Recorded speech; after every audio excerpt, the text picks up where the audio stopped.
Hi everyone, and welcome to another episode of The Growth Show. I'm joined with Tom and David today. And before we kick off, thank you to everyone. 4,000 subscribers across YouTube and Spotify. Loving all the support, loving all the feedback. The community is growing more and more and more, and that is all thanks to you. So thank you very much.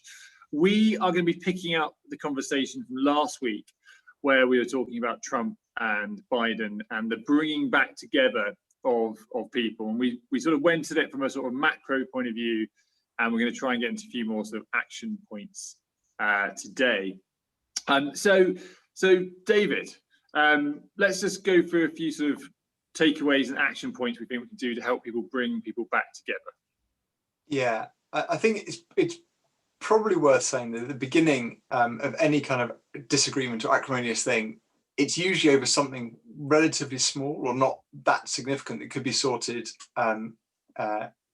far easier at the beginning, and then usually it sort of snowballs into a great tidal wave at the end. I'm mixing my metaphors there, but it usually snowballs out of control into something, and that's largely because of the emotions. I'd say most of these things are 2% the actual problem, and then 98% all the sort of building up of everything else that's gone along as this snowball is rolling down the hill. And so it's worth sort of, before we go into anything, it's worth kind of looking at what the emotion of it is that's driving our behavior. And that usually gets people a lot more defensive, that then exacerbates the whole thing. So when speaking to clients and trying to help people through this, the biggest thing I'd say is just listen to the other side. Don't respond, just listen to what they're saying. The inside of your gums might start bleeding because you're biting your lips so much, because there'll be so many things you want to jump back on and go, but that's not right, but you said this, and just leave that and just listen and just understand how they've got to this position. I think empathy is critical in these things, because whether you agree with their position or not doesn't actually matter. But what does matter is you understand it. And to do that, you've just got to listen to them and listen to them and listen to them. And as I usually say to everybody in these situations, everybody's right from their position of how they see it. Yeah. Everybody's emotions are valid. Everybody's position is often valid. That's not the problem. And I think most people then are trying to win in a situation where everybody's losing. And so the first thing would just be to really, really listen to other people to understand how they've got to where they've got to. Yeah, I like that. I like that emphasis on the build-up. Right. For me, it's sort of problems are a bit like snowflakes. They're actually, if you deal with them individually, they're like soft, gentle, can disappear quite quickly. You let them build up, the next thing you know, you're snowed in, right? Yeah. And they can become quite powerful obstacles to try and move. And I think that trying to understand and identify those problems early and deal with them early where you can, I think is sort of key in that. Absolutely. And Tom, what I mean, I know we've got loads of examples we can go through here. What's your views on this? The first thing I look at, Nick, is alignment. So where's the common ground? Because people can relate to common ground, and I think that there's a danger you might pursue a conversation where actually there's no future. So, but again, coming back to Trump, we talked a bit about this. The common ground is about making America great again and getting people back together, which is not that bad. Interesting enough, taking a broad perspective as well. So there's a few lateral things worth thinking about. Interesting enough, the secular society always falls to pieces, which is Lord Sachs' statement. So it's worth just taking a broad perspective. But interesting enough, they're both Christians. So that's an interesting little left of field bit of information. I think the other thing is it's about really recognizing that people are full of, organizations are full of mistakes. Mistakes happen all the time. So it's not I mean, I agree with what David's saying about listening, but actually you've got to listen with the right heart. You've got to be interested in what the person wants to say. And I think, and also understand that action is imperfect. So whoever takes action, it's going to be imperfect and up for criticism. And so I think, and where this manifests itself is silence, and silence is really deadly. So what I tend to do is try to, sort of encourage left of field things. So, And I mentioned last week the person that without sin can throw the first stone. So humility is a very important thing. I think judge and that you will be judged, and that's very bad news in a Jesus context. So it's just we're just sort of grounding this whole thing, and I think so what's some of the actions you can take? I mean, I think the first thing is not to take yourself too seriously. It's very easy for us to take ourselves too seriously. That's notwithstanding, we shouldn't be frivolous as well. So I go out of my way to try and get people to laugh at any cost almost. And sometimes I get that wrong and it can backfire. So I need to retrench. And I think then I encourage people to speak openly, even though there's very little chance of them speaking to each other, because and I ran a session at Cranfield University, actually no, Ashridge, on their MBA program. It's really interesting, actually. I got them to actually practice saying imperfect things, because we tend to try and, particularly if we're stressed, try and say the perfect thing. But actually that's just nonsense. And it's very important we just say what's sort of not perfect input, but we don't wait for the right time. There is no right time. And I actually got the guys to actually experience this from both sides. There's a model like you can use, which is a 3-chair model where you've got the two people who are in conflict, a bit like the situation you were talking about, David, and you can have an observer, and then you switch chairs, because you need to take a 360-degree perspective, and you can either do that formally or informally if things get really bad. But I think basically you've got to develop a heart to have an interest in other people. The beauty of the diversity. One of my mentor, John Webster, for the last 15 years, said, enjoy what people are going to say next. So rather than just waiting for that opportunity to jump in, enjoy what they can, but it's what they're going to say next. And I think, it's actually about valuing imperfection and grace. Grace is another really important thing, which is basically having, a sort of loving approach to people, which is an interesting thing if you're a bit stressed. And I think you've got to experience this, Nick. So there's no point in telling someone to laugh. There's no point in telling someone to listen. There's no point. You have to have an interest. You have to. So I very much try to lead by example and actually give people the courage to step over the edge and do this stuff. And I think David touched on this around, the thinking. It is about EQ. It's not about IQ. IQ creates conflict. So, data is not the answer to this, because you're going to just fuel that war. And I think that's part of what's happened in the Trump situation. You've got this, IQ related discussion. So, apologizing, forgiving people, emails deadly as well. I banned email an organization where people were not picking up the phone to speak to each other, and that was a very successful organization. So I said, look, don't use email to have a discussion. You can't have a discussion on email. Pick up the phone, confirm the outcome on an email. And in this new world we operate in, just avoid social media, because the echo chambers reinforces what David was talking about earlier about entrenched positions. And I think actually picking up on one of your points around, how often are we stepping out? Because the option is not to be all of a sudden just dumb down what we're doing. Actually, I think it's actually to raise the ante. One of the classics is, which always gets up my nose, is around, this thing around religion and politics. Don't talk about it. No, totally the opposite. Do talk about it. And actually the answer is not to become people pleasing. It's deadly. It's absolutely deadly. It's part of the silence. So that's why I'd say, as a sort of appetizer, Nick. No, that's good. That's good. I think, David, coming to your points of just listening, right, and taking it on, is the next point after that actually along the lines of what Tom said there, of just then asking active questions, and especially to the bits that maybe offend you the most, right?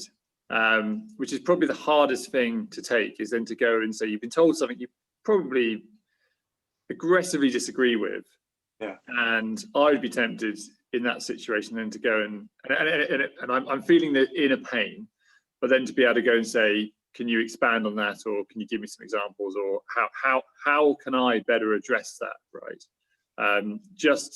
Is that, would you take that approach just to ensure you've got all the information out of them, that you actually understand all their grievances? Yeah, I think it's also coming from a point of almost taking a step back. And one of the things I say to people when this happens, which is pretty much a daily basis, what I do is, one of the big things I say is, okay, just take a second. That person is working perfectly for how they see the world, which is a really powerful statement. So right, wrong, agree, disagree, whatever it is, that person's behavior is perfectly aligned with how they see the world.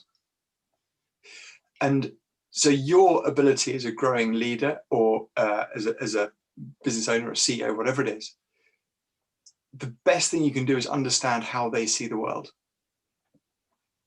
If they have a massive, say, victim complex, they always think they're going to get done over on a deal or never get the recognition they want. You can tell them they're doing brilliantly and then give them loads of recognition, but they still might not listen to it. They'll still look for reasons as to why they're not going to get it. And so that's part of really, really deeply listening to people and then looking and kind of exploring where that thinking goes and why it's there. Because in any of these situations, it's usually just a couple of lines of corrupt coding in someone's thinking that kind of takes them off in a completely different direction. And there was any really, really, really good leader is you're just going to listen and ask really, as you said, Nick, ask really good active questions to get to why they think like they do. Not just about the situation that's there, but the sort of the meta programs that are running in the brain that are driving that thinking process. Because when you've understood that, then you can start engaging and start changing things. Then you can understand where you might have really offended them or upset them or where your disagreement might be. But it's just, you've got to kind of come from that way. So again, it's listening first, then asking questions and really understanding. And I think probably the next step is,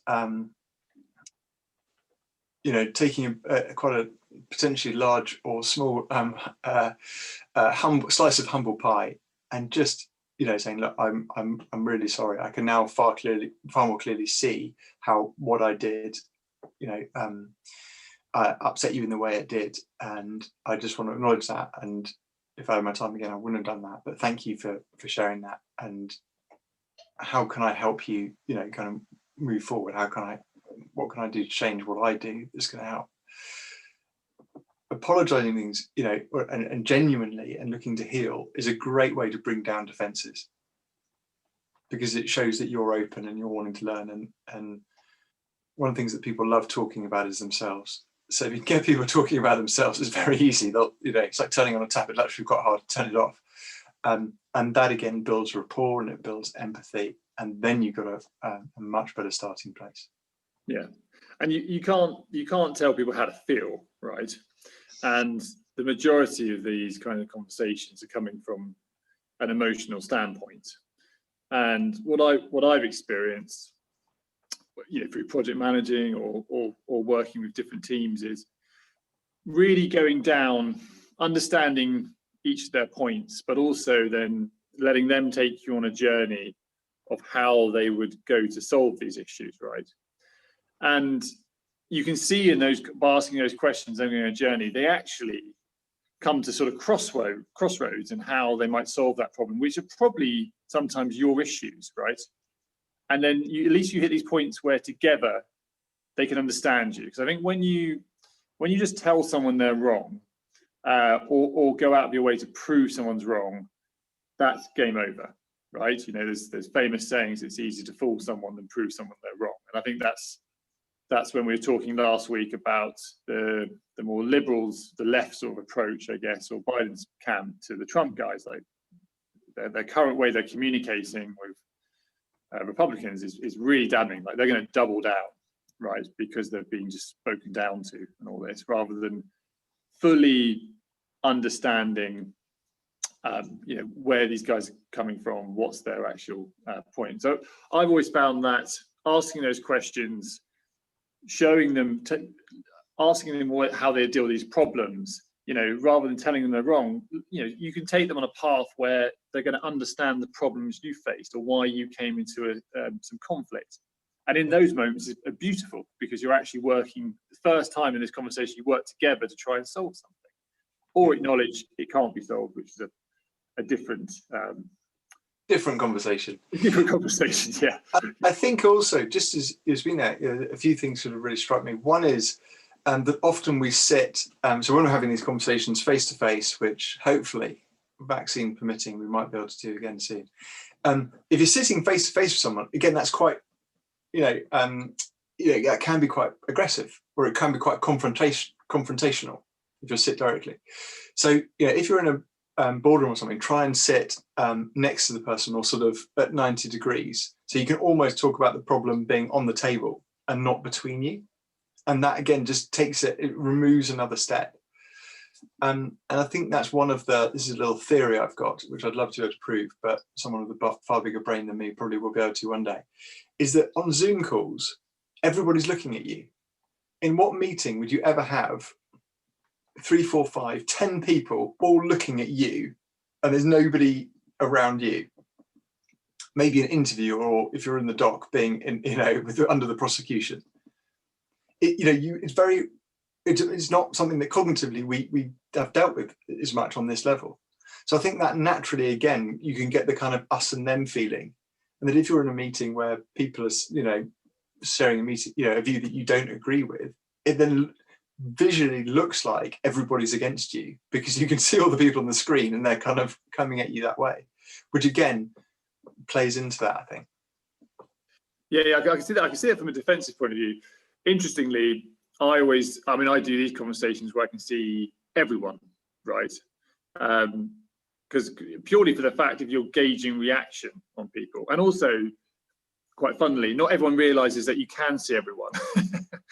Yeah. So you get the person at home who is very much chilling out in a meeting, unaware of it, which is great fun. Great fun on that. Tom, what would you add to some of David's points there? Yeah, I think we have to be very careful that we don't disassociate our own responsibility. So I put myself firmly in the category of being as flawed as everybody else. So if I just pick up on a few of the words that you just used there, David, that person, right, or that thinking is actually our thinking. Okay, we're all very similar. So I think we must put ourselves in the same category. And it is about the first chapter of the Winning Thinking program is around putting other people first for a very, very good reason. And this only becomes important now when things get difficult. So people may think, well, that sounds nice, Tom. But trust me, if you want to have a difficult discussion with somebody, you need to put them first, okay? Simple golden rule, and you won't go wrong. So no matter what comes out of your mouth, it won't go too far wrong, because people are very intuitive. They pick up on that. You also talked about some of the specifics, Nick, as well, which are, as you know, from the Winning Thinking stuff. Then you can have a meaningful discussion. So where the real violence begins to start, and I don't mean physical violence, but it can be verbal violence, or just thinking, is when you get generalization to generalization, and that's very dangerous territory and escalates. And that's when, so again, statements like when someone's thinking is corrupt, and I think in simplest form, it's about acknowledging. So Nick, just take us three, right? It's about me being interested in you two, right? And you being interested in me. Are we? I don't know. But it's just about getting your head in that place. And then being interested in different views. So rather than saying, actually, well, let's move off that one, but let's really understand and take an interest in that. So, and I think you have to experience that to actually appreciate it. So people talk about empathy, and I think David talked about empathy as being a capability. It's something that you need to appreciate. And it's for something certainly for most of my career, I didn't appreciate, Nick, didn't appreciate how difficult, how important it was. And I was very much an IQ to IQ person. And I was a great fighter, and I still am a great fighter. I just found other ways of doing things more constructively. So I think some of the warning signs is never to blame people. So never label people. So we have to be very careful, because you get inadvertently just through a heart by trying to be right or wrong, or that's a dangerous place to be. I think the language matters. So I was going to say Bin Laden, but actually it's Biden, isn't it? But he uses he uses a lot of generalization. So, and that's distorts and deletes. He's very clever with his words, but that's very inflammatory. But it's very comforting as well. So and Trump's style is very courageous. He really tries to get to the facts in his own weird way, and yet weirdly enough, he gets picked out for being a liar himself, but people misunderstand what he's saying very often, add meaning, or I'm not trying to judge, I'm just trying to analyze the the sort of the comments.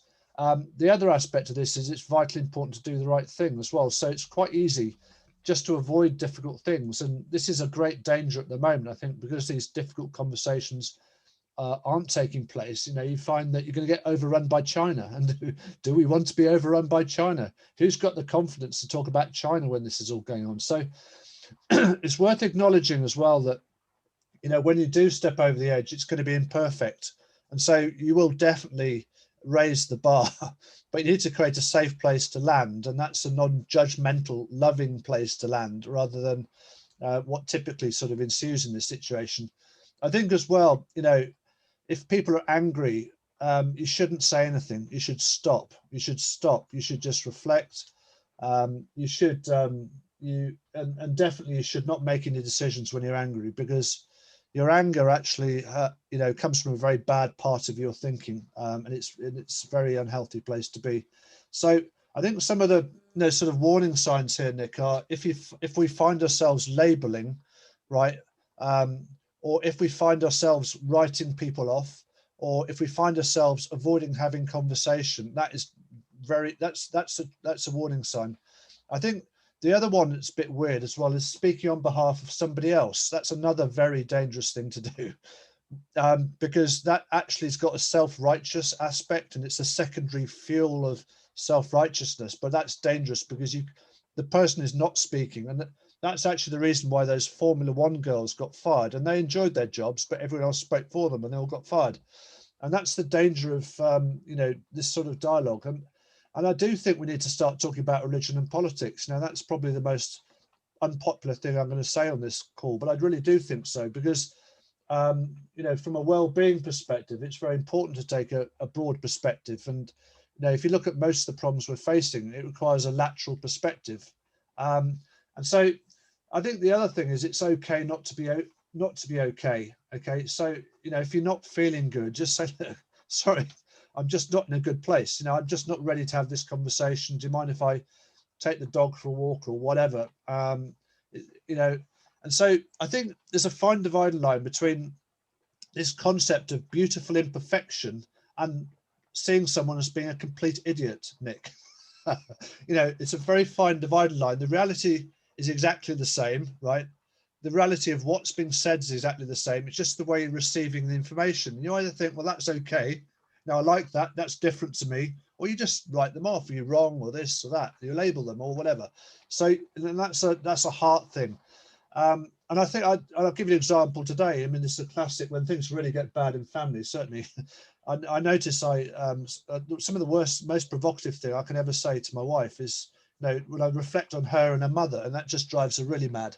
And I'm sure, but I'm sure, that you try that with any. But actually, an alternative to that is actually to, make light of a situation, or try to, make a silly song out of some stupid. And we actually all started laughing this morning in our kitchen, which is just by trying to make humour, if rather than, trying to be sort of judgmental and stuff. So I think the thing about laughing is it overcomes our flawed assumptions. So if we can laugh, regardless of our backgrounds, then it's a really good, healthy place to be. It basically gets all of that junk, all of that thinking out of the way, and it creates a platform. But then it's important still to have difficult conversations. So I think in all of this as well, there's a couple of other things. I think it's very important to apologize as well. So as a leader, or even in a family, it's very important to apologize to children if you get things wrong, to show that humility at all levels and practice that. And in fact, it's particularly safe to do it with your kids because they love you. They're not going to, and they respect you for that. And if you do that with your peers, what that does is it makes you approachable. Okay, so it means if someone isn't feeling right, then because if you, as a leader, if you become stressed, then you become very unapproachable. So forgiveness is very important. I think as well, do things that we enjoy. I think it's okay. I certainly it's almost at work, we also almost expect not to enjoy ourselves. But I think it's important we do. What do we enjoy? How can we do things that we enjoy? And I think it's, we've really got to value this. A lot of this left-wing stuff is around, fitting into a particular set of behaviours, which is really, really lethal. And I think we really have to take an active interest in, yes, of course, there has to be a productive dialogue and it has to be sort of constructive and the rest of it. But actually, we need to value individuals. And I think when you actually like this blue touch paper, it tends to, you get everything out, Nick, and that's imperfect, and you don't even need to respond to it. And one of the most powerful things to do, and I've done this in many meetings, really heated, very difficult discussions where tempers are really flying, and I mean really flying, is actually to say nothing at all, right? To just let that person reflect on what they've just said and just let them take responsibility and say that, no, it's okay, we are where we are, and just move on from what can be just acknowledge that where you are is where you are, right? And that don't judge it, rather than saying, look, we are, and most people, to be honest, can't cope with that. So I think it's very much a heart thing. And I think, but simply if you, just finally, I think if you acknowledge people for who they are, take an active interest in their views, even if they're diametrically opposed, even if you violently disagree with them, just accept that's actually what they're thinking, without too much judgment, and take an active interest. And I think if you try and avoid these discussions, beware, right? Beware, you get this a flip side, which people are very intuitive. Okay, so you can try and avoid stuff and try and be nice, but actually that doesn't cut the ice either, Nick, either. So that doesn't have legs. So if you try and sort of fudge it, and there's one very successful business I ran, award-winning business, a long time ago, and I used to sort of exaggerate to make the point. I said, politeness is a form of dishonesty, because they just talked a lot of nice nonsense to please the management team, but it was just, it's created awful stasis. And so I used to challenge that with a little bit of humor, just to get them to think and challenge that type of thinking, to try and open up the dialogue, if you know what I mean, and create some more courage to get stuck into this stuff.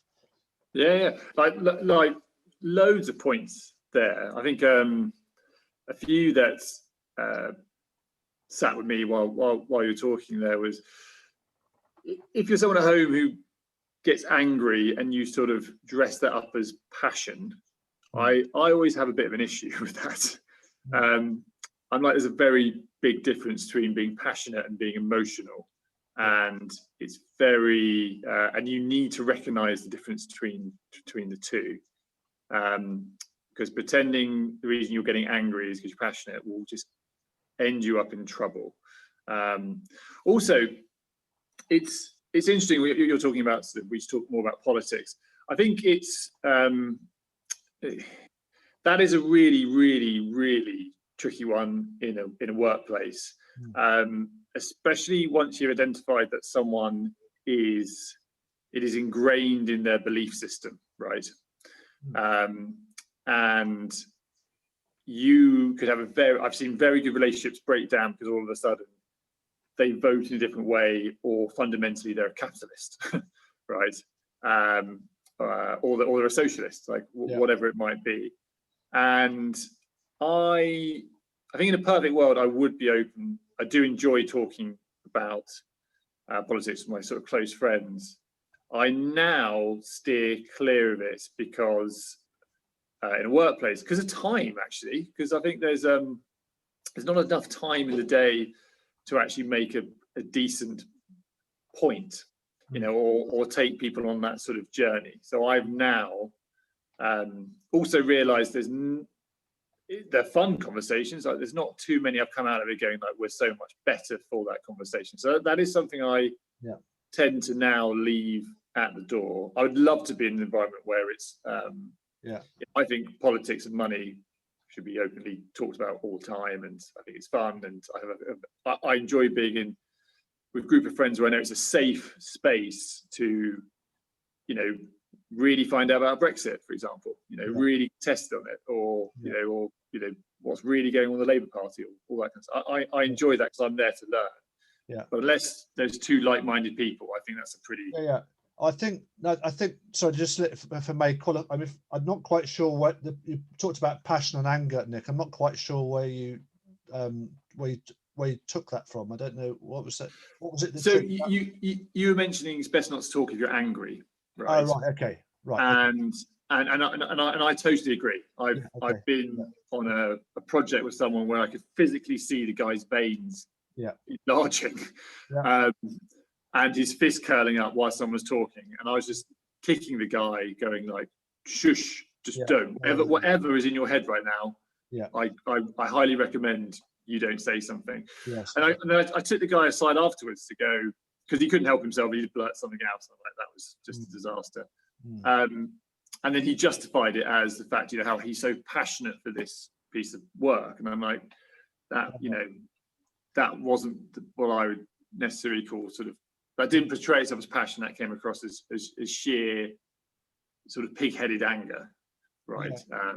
And it's just, I just come into contact with it, especially on contracts. Like, I think what would be really good is if we get I know a couple of the top consultants for, let's say, tech projects, right? And so your point about everyone should do phone calls and email after. My experience of seeing that is people have really nice phone calls, and then they lawyer up their language and text and write stuff that honestly is not documented correctly from the calls. Right. And a lot of this comes down to retracing, and especially with any conflict, retracing the earliest possible points of where there may have been conflict, and trying to learn as much about how that could have been avoided, right? And usually it comes down to that clear communication at the start about, this is the project, these are the guidelines. Does everyone understand? Yeah, I think the interest. No, thanks, Nick. That's interesting. I think now when I was talking about politics and religion, right? I was talking about that conceptually in terms of, but clearly in terms of relationships, it actually, the relationship has to be ready for that. And I think your comment about misrepresentation of a discussion in an email is a sign of a sort of a disingenuous discussion. So, and I think it's all about just trying to get the relationship side of this right. So but I do think we need to get to a place where we can be comfortable to have broad discussions. And actually, when you talked about, that person having that particular view, it's important to understand how to actually avoid conflict in that situation. And it comes down to some of the things I was trying to talk about, which is about, putting other people first, taking active interest in what they're saying, not labeling people, because this is why that thing becomes inflamed. So someone may say something you really disagree with, I mean, really terrible, but it depends how bad it is, but I mean, most of it isn't bad, but if the problem starts where I try to identify where the triggers are, where people start labeling things or saying this person is that, particularly if that relationship wasn't good in the first place. So I think you need to sort of, I personally use my personal passion for trying to get open dialogue going to set the bar, and then I just encourage people to, and demonstrate that courage, because it requires real courage. And I mentioned courage on the last call. And then to people to step out, and I make mistakes, I apologize, and then people think, oh, that's okay, they can make mistakes, they apologize, and then you can begin to have different, more open types of discussions. But sparks will fly. I mean, and I think there's an element of that being positive. And I think what's interesting is actually the people who are downtrodden, who really need an organisation, I notice all of a sudden start getting passionate, Nick, right? And the people who say the right things, who don't typically deliver a great deal, get found out. So this is why I think when you get this right, the culture then resets. And actually, when I think about the people who have not made the journey for one reason or another, they're the people who are the people pleasers, and they fall by the wayside when you start getting this right. So I think that's a bit of a generalization, but I think it's about just bringing people, because a lot of people get very downtrodden in organizations, and I think that's. I agree with what you're saying there.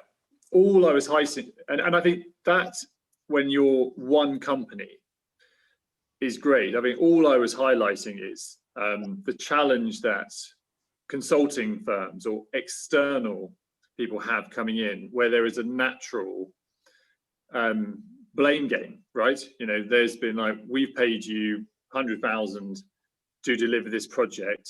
Yeah. They've gone, well, you need to do X internally to make sure this project is delivered back on your side. Yeah. And then you begin, whose fault is it, right? Yeah. And that's why I thought it'd be interesting to bring some people in to sit on one of these calls, because that's multi-dimensional how they're trying to manage those relationships, right? Yeah. And there's some big learns I'm sure we can take away from it in that sort of context, because that is a challenge when you're meant to be partnering with a client. Yeah. But it takes about 2 minutes before it's very us versus them. Yeah. Because it's who's going to get blamed, right? And everyone's trying to protect their job in that scenario. And it's a lot easier to blame an external than it is an internal. Yeah. David, we quite a lot covered there on sort of points there. What sort of stood out to you? I think probably on the kind of having meetings versus writing things down and things like that. One of the golden rules I always give clients, and I say, ideally you want it tattooed on your forehead in reverse so you can look at it in the mirror every single day. That's the ideal, but obviously that's practical for most people. But this is how serious it is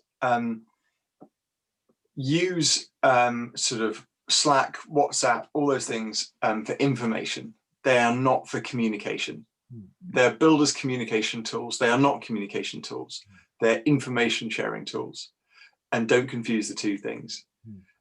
So often you see, in the kind of office politics or the he said, she said, you say, how did it start? Well, I sent this email. Great. I was really clear as to what I meant. Well, you clearly weren't, because they didn't take it that way. And, 97% of communication is the words we use. 38% is the voice tone, and 55% is the body language. You do not get tone and you do not get body language in a typed message. You just don't. So you're relying on words, and you're relying on everyone having the same interpretation of those words and your tone of those words. What someone else is being cheeky, someone else would assume that's rude. Someone being direct, someone is being abusive. And that's where so many of these things happen. So yes, in meetings, everything needs to be minuted and signed off, so you know what is being said. But again, nothing really replaces those kind of having those chats so that it's clear. So at least you can pick up on the body language, the voice tone, and that helps an awful lot. Yeah. And I think, definitely. And even there's dangers of that on Zooms now, right? Just because, I've seen people misinterpret Zoom calls because they're looking at different people's screens, and there are people thinking they're not engaged when they actually are. And there's naturally, some people are just terrible at Zoom, right? They literally are looking around the room every 10 seconds, and it's just being misinterpreted all the time. So and likewise, look rubbish in physical meetings. Some people like that. They're sort of looking up at the sky, and that can look completely disengaged. Actually, what they're doing with their eye movements is something completely different. Or maybe we could do that on another call. But that's why becoming communication experts is one of the top skills that business leaders can have at the moment. Because everything's got 100 times harder with people working remotely at home. Everyone's like, people are more productive. They're like, okay, great. But you're missing a whole load of communication. You're missing the human interaction. I think. Sorry. No, go for it.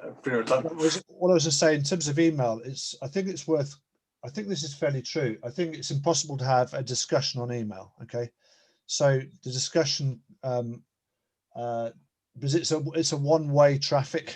There's no discussion. There's no bit in the middle. It's one, and as David said, it can be misunderstood. I think what this highlights in terms of Zoom is also the importance of, as you said, Nick, around body language, and David just said around body language and communication. Communication is not just about what comes out of your mouth, and it's I think it's this situation is very much highlighted on Zoom, you know, the importance of face-to-face communication as well as telephone calls. I think I've noticed telephone calls in some cases can be easier than Zoom, because you almost can't pick up what you want to pick up from a Zoom call for some reason, because we need to, just seeing your head actually isn't enough. You need to see more of your body to communicate, oddly enough. So there's a whole raft of stuff that we really don't understand, but I think we should not underestimate, out of all of this, the importance of maintaining relationships in diabolical scenarios, and we should face that. And the answer is not to not have difficult conversations. The answer is to develop the skills to have difficult conversations, because trust us, if we don't action these things, this is the notion of a company turnaround, where if you don't action these things, trust me, something unfortunate will happen, and what happens is the challenge and the actions get diverted, Nick, and businesses eventually go bust. So we must have these discussions. We must develop the tools to be able to have these relationships. My style tends to exaggerate a bit and show more courage, to try and encourage people to step over the edge. So that's the reason why I'm showing this style, but I know how to adjust my style to suit different situations, notwithstanding I get it wrong. And I've got it wrong a few times this week already. So, I think it's not about not being bold. It's not about become people pleasing. It's about just really, really focusing on getting to know people much more intimately, and making sure that, if anything, in fact, the two things that came out of the pub talks that we ran, 30 of them, was profit and relationships. But actually, profit is related to relationships, and actually a business without relationships is not a business either. So it's actually relationships and relationships and relationships. So we really shouldn't underestimate that, I think. And really, really hard to teach people that. I know we've touched on this before, but people value their time, or people value an end goal, and do not connect with the fact the end goal is linked to the relationship, right? That conversation that lasts half an hour might feel like half an hour too long for your current working day, but that might serve you incredibly well in 2 years' time, right? The fact you can just have a warm intro to go, hey, how's it going? Let's catch up, blah, blah, blah, right? And that initial 2 hours of conversation or work over a couple of months will lead to 5-10 years of just really easy, relaxed conversations. And when you boil it down, you're like, that was 2 hours. Right? You spent 2 hours with someone, maybe on like having a phone call, having a beer. That's literally it. And now you work together forever. 100%. But teaching that in environments, especially environments right now where everyone is up against it and having to just very focused on the end result, is forcing more and more transactional relationships all the time, which is scary. But teaching it is hard. You need to create such a safe environment to I don't think you can teach it, Nick. I think you need to. This is why we sort of do what we do, which is to experience it.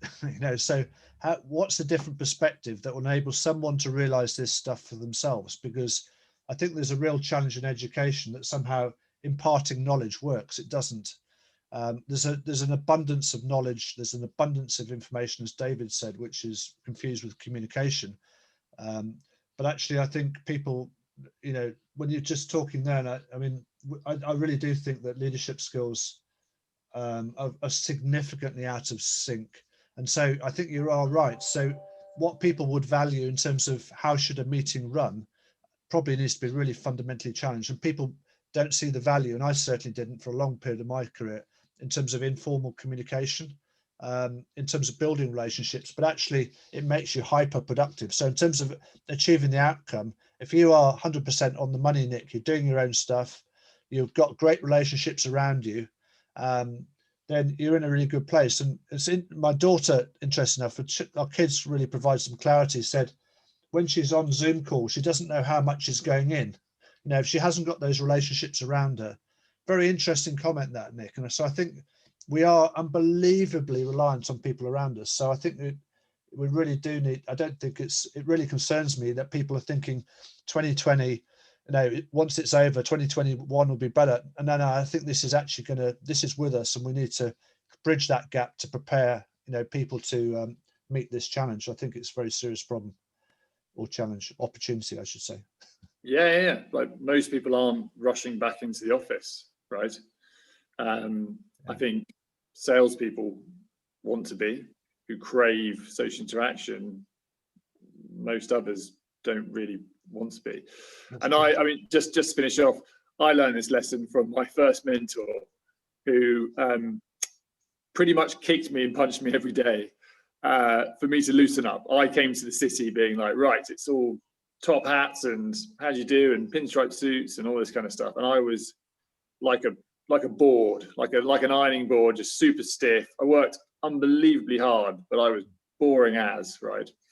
And then we had a good week, and it's a Thursday night, and he took me out, and next thing you know, my boss is having a dance off with someone of a very, very big bank, and he won this dance off. He did an amazing changing the light bulb move and all that kind of stuff, right? And next thing I know, a week later, we're in that bank, and you fast forward a year on from that, we're their top supplier, right? And it just dawns on me, I'm like, that had nothing to do with professionalism, had everything to do with authenticity and relationships, right? Just actually having fun. And that is for me probably one of the hardest things about this period of time is it's harder to have fun. We can do these and it's great. But actually just to take it that step further where you can really do a great professional job, but also know that when you've completed the job, there's someone you actually want to get a thank you from, or actually you're proud to be associated with. That bit is dwindling, and a lot of people are going to be sort of struggling with that. So tip for you youngsters at home, learn to dance off. In 2023, it's going to be a very key skill on your CV there. But guys, thank you again for going a bit deeper into that. Again, we covered another 17 points. We could spend an hour on each, and we'll get together after this and work out what we're going to speak on next. We're definitely going to do a humour episode. I think it's come up so many times. We should really explore that more. And I would love to get one of the top consultants in on this, who can just talk through the challenge they have on major scale projects of, and hopefully some clients can hear their point of view and understand how they work around that, because that's a huge part of our audience are consultants, and sort of key to understand. If we can add some more value to them, that'd be amazing. But otherwise, thank you to you guys. Thank you to everyone at home for your constant support. We're going to be running some webinars. Find us on LinkedIn if you haven't already. We're going to be running some webinars, free webinars to attend pretty soon, which should be really good fun, helping everyone refocus for the upcoming year, and just refocus your lives. But otherwise, thank you so much, and we will speak to you all soon. All the best. Bye-bye.